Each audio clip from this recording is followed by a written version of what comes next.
Vous poursuivez votre carrière en tant que joueur et entraîneur du club de Bastia de 68 à 70. Ensuite, vous mettez un terme à votre carrière professionnelle. Vous passez ensuite à l'échelon de l'entraînement. L'entraîneur, vous devenez donc un membre très important de l'encadrement du football algérien. Pouvez nous dire quels sont les faits marquants pour vous de votre expérience concernant l'équipe militaire algérienne des années 70? D'abord, avant d'arriver à l'équipe militaire, il Oui, faut dire à Bastia qu'est-ce qui s'est passé, hein. dites-moi. À Bastia, bon, moi, encore une fois, je reviens sur. Je fais une Coupe de France, je marque 2 buts. Tout le monde regarde ce match, etc. Et comme par hasard, il n'y a que Bastia qui me demande. Comme par hasard. C'est-à-dire, je suis persuadé que les dirigeants Saint-Étienne ont fait un calcul. Ils ont dit, écoute, si on le laisse partir dans un grand club, il va flamber sûrement, il avait 30 ans. Sûrement qu'il va flamber, il va démontrer qu'on aurait dû le garder, etc. Ils m'ont donné à Bastia, et le seul club qui m'est demandé. À Bastia, je tombe dans un club où l'entraîneur paie son âme, un entraîneur qui était un adepte du jeu défensif. Donc je tombe là-bas, je me retrouve avec des ballons en l'air, dans, de la défense à l'attaque. Donc j'étais au milieu comme un prisonnier. Moitié de saison, mauvais résultat, les dirigeants liquident l'entraîneur, ils me demandent de jouer et d'entraîner. Est-ce que c'est possible? Je dis bien sûr que c'est possible. De toute façon, c'est. Alors, j'ai continué à jouer et à entraîner. Et ils m'ont demandé de rester pour la saison d'après, c'est-à-dire 69-70. Et bon, là, ça marche, parce que ça marche. J'ai fait des changements au niveau du recrutement. J'ai lancé de jeunes Corses qui étaient là, à la porte de cette équipe, qu'on n'osait pas titulariser, etc. Et finalement, j'ai eu raison de donner la chance à ces jeunes Corses qui ont fait un travail merveilleux. Et on a mis en place une équipe costaud, une équipe qui a terminé 5e ou 6e, le championnat d'après. Et comme bien sûr, je suis très demandé par l'Algérie, puisqu'on m'a demandé en 58, en 68, 68, on est venu me voir. Mais ils ont envoyé toujours un copain à moi. Les dirigeants algériens ont envoyé un copain à moi à Bastia pour discuter, etc. Il m'a dit, écoute, voilà, je suis envoyé par tel, etc. Il faut rentrer parce qu'on a besoin de toi. J'ai dit, écoute, dans le temps, c'était au nom de la Révolution, c'était là, etc. Maintenant, tu me demandes de quoi, tu me dis. Il m'a dit, non, non, le pays a besoin de toi, etc. Bon, finalement, je me suis fait rouler. J'ai accepté, j'ai dit, mais à une condition, vous vous arrangez avec les dirigeants de club et puis tout ça, hein, c'est eux, il y a un contrat. Ils se sont arrangés, je ne sais pas ce qu'ils ont fait, etc. Je suis rentré en Algérie. Malheureusement, en Algérie, il n'y avait rien pour me recevoir. Il n'y a absolument rien. En plus, il n'y a pas de logement. Je débarque comme ça. J'ai dit alors, ah, tu comprends, etc. Enfin, c'est le cinéma, quoi.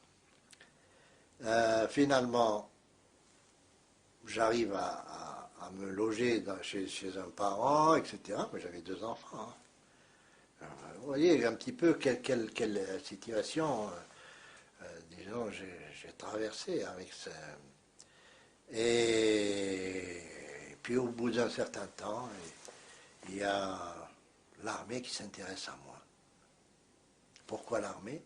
Parce que au sein de cette armée, il y a un colonel, c'était un colonel qui, euh, qui était mon ami, qui est devenu aussi mon ami, et qui m'a dit, écoute, toi, qu'est-ce qui se passe? Quelle est ta situation?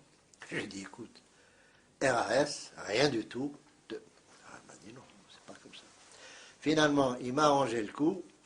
Il m'a dit, écoute, le pays va faire une service national. Les jeunes vont rentrer au service national pour 2 ans. Donc, c'est une bonne occasion de travailler avec ces jeunes. Je dis, écoute, moi, je ne demande que ça.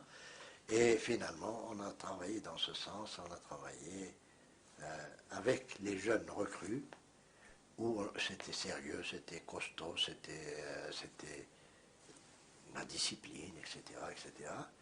Et on a préparé, justement, cette équipe, les Jeux méditerranéens en 1975. Et là, il y a une petite anecdote, c'est que l'équipe nationale était drivée par un Roumain, un farfelu, etc. Et elle a été éliminée par les Tunisiens, Coupe Jeux olympiques, etc. Donc l'équipe d'Algérie. Hein. L'équipe d'Algérie liquidée, il n'y avait plus rien. Bon, Ça, c'était en c'était au mois de juin 75, hein, mai-juin.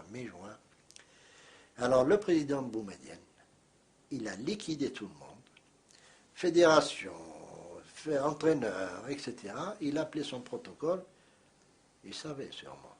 Il a dit, écoute, tu vas voir Rachid et tu lui dis de s'occuper de ces Jeux méditerranéens. Il m'appelle, etc. Bon, il me dit, voilà, et le président, etc. Je dis, écoute, nous on est prêts. Et on avait préparé l'équipe, justement, parce que je savais, tôt ou tard, qu'ils allaient revenir vers moi, vers nous. Et on a fait les Jeux méditerranéens avec une équipe merveilleuse aussi. Une équipe militaire. Hein. Oui, mais il y avait un civil. Avant, c'était l'inverse. Avant, c'était un militaire dans 10 civils. Donc, mais là, c'était des militaires formés par nous, entraînés par nous, disciplinés par nous. Quand je dis nous, c'est l'équipe du FLN. Hein. Vous aviez appelé vos camarades Bien avec vous? sûr, bien sûr. Il y avait qui avec vous? Il y avait les deux frères Soukan, il y avait Amaroua, il y avait Mazouza, il y avait Zouba. D'ailleurs, c'est très simple. Après les Jeux méditerranéens que nous avons gagnés d'une façon merveilleuse. Et aussi avec beaucoup de chance, parce qu'en finale, on jouait contre la France et on perdait 1-0 à 1 minute de la fin. 1-0. Malheureuse, dites. Contre la France, c'était...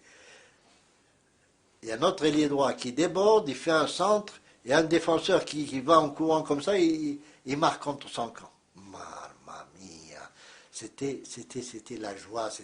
Bon, après, il y a eu les prolongations, les abattus, c'était merveilleux. C'était une deuxième indépendance. Avec cette équipe du FLN, et c'est pour ça que je dis, à partir de là, nous avons fait un travail en profondeur qui a fait qu'on a retrouvé l'équipe de 82. Attention, hein, je déroule un petit peu. On fait un travail d'organisation à travers tout le territoire. Nous avons mis des gens à travers tout le territoire et surtout pour des jeunes. D'ailleurs, c'est ce que je suis en train de batailler pour leur dire, écoutez, arrêtez de vous casser les pieds avec cette équipe nationale, travaillez en profondeur, c'est beaucoup mieux, etc. Bon, je crois que ça on y reviendra, on y reviendra. Eh ben, on a mis en place cette organisation, et ben, on a réussi. Ben, c'est les Madjer, les Belloumi, les Assad, les Mustafa Daleb, les Fergani, tout ça, c'est l'école de cette... C'est-à-dire qu'on a imprégné justement cette façon de jouer et cette façon d'aimer son maillot.